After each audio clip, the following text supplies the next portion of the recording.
Okay, Marty, thank you so very much. You know, the Dr. Seuss is perhaps is one of the greatest children's book authors of all time. And the wonderful thing is that an unfinished, unpublished work of his was found in his office. And the name of the book was called What Pet Should I Get? And joining us this morning is Dr. Seuss's art director, Cathy Goldsmith, joining us from New York City. And I understand, Cathy, that you worked with Dr. Seuss himself many years ago. Yes, I did. I had the absolute honor and privilege of working with him on 6 of his last books, including Oh, the Places You'll Go, which is the project I worked most closely with him on. Oh my goodness. So this to have discovered, or for this book or this story to have been discovered is quite remarkable, isn't it? I think so, yes. We believe that the story was packed up and put in a box in 1993, and then the box was sort of forgotten about in a closet until 2013, when his widow, Audrey Geisel, was cleaning the house once again and rediscovered the box and opened it up and found what we now call What Pet Should I Get? And to find a virtually complete manuscript and artwork so long after he died was just an amazing thing to have happen. Is it true that he did a lot of the artwork himself?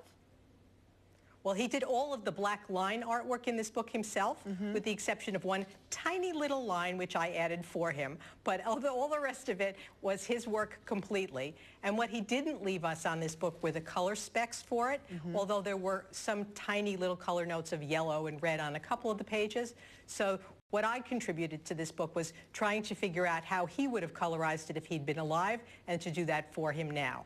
What was that like, Cathy? You worked with him, so you kind of knew his mind and how he thought, but to be the person who directs the color in a book like this, that had to just be amazing for you. Well, it was amazing and also a little bit scary, because I felt like I wanted to get it right, and his name is on the book, not mine, so it needed to look like what he would have done with it. So I spent a lot of time thinking about it before I actually started working on it, but I wanted to work on it the way he would have worked on it. And very often when he did books like this, he would actually take a copy of the line work and actually sit down just like a child with crayons and colored pencils and show where the green would go, where the blue would go, where the red would go. And so I started working exactly the same way he did, with some colored pencils. That's amazing. And can you tell us what page, I don't know if you know what page your single line is on, but I love that story. You added one single line, because how do you improve upon perfection, right? Well, I actually think that was a line that, had he been alive when we actually put the color in, he would have pointed out that we needed to add it. It's, I believe it's actually on the first spread of the book, and there was no black line that was defining the edge of the yellow box and the bluish color of the window. And it's odd when the two colors butt without the black line in there, so we just added a tiny little piece of line there, but nothing that changed the artwork, nothing significant, just something that cleaned it up a little bit for him. This is wonderful. It is such a beautiful book, too, when you look at it. I mean, it's just, you know, and it's in that classic style. Cathy, thank you so very much for joining us. And we'll let the viewers decide what pet should they get. It's on bookstands now, right? Yes. Thank you, Cathy. Wonderful to have spoken with you.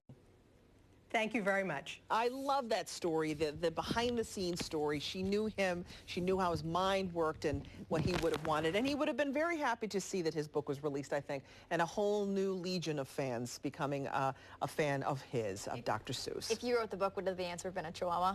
Of course. Yeah, any small dog, any dog in general, basically.